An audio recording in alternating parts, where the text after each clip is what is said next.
Hi, my name is Alicia Hinojosa, and I live in Brownsville, Texas. I serve as a chairperson for New Life Christian Center in San Benito, Texas, and I also work for Mennonite Central Committee Central States as the Immigration Education Coordinator. How has COVID affected immigrants or migrants in my community and my church? There has been a great impact in midst of the pandemic to our community and our church members. We have had people that have lost their job, as those in the rest of America, but here it has been out of lack of immigration status, and not because these people cannot apply. They're on the waiting list for over 15 years, some 22 years, and they've just been waiting for the immigration system to be able to get some kind of immigration status and become residents and eventually U.S. citizens. And so there has been that need in our community, and also fear. Early on when the pandemic hit, there was police officers, law enforcement, Border Patrol that were doing rounds, and as people were just going to do simple grocery shopping, they were being stopped, and if they didn't have any documents, then they were being deported, putting through immigration status, and some of them weren't even going through the immigration court. They were just being deported right away. And so for lack of fear, a lot of our members in our community weren't even leaving their homes just to do basic essential needs. They weren't able to do that. So our church stepped in and said, okay, this is how we can help. And we would go buy groceries for them and leave them on their doorsteps.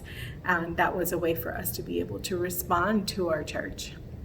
Now, moving forward in the last couple of months, there was also a spike. We are what the government calls, or CDC calls, a hotspot.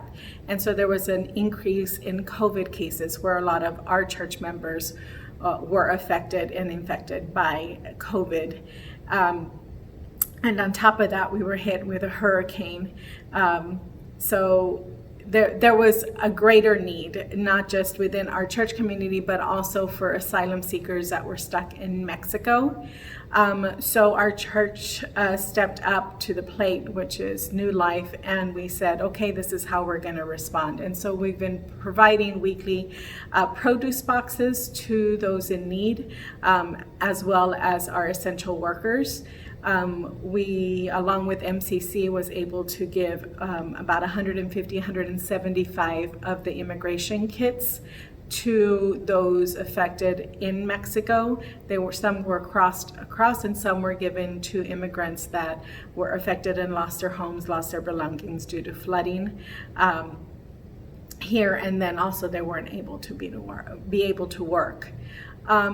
How can conferences and MSUSA support us? First of all, is through prayer. I mean, prayer works and supports us in a big way because God provides. And then if you also want to provide for us or support us financially, then please do so. There is a great need here. This is a very poor community that we work with, and a little bit goes a long way. So whatever little bit that God has given or put in your heart to donate to us, please do so through MSUSA.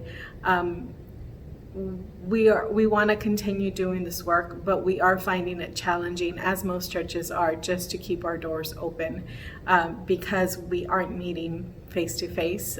We're trying to transition into an in-person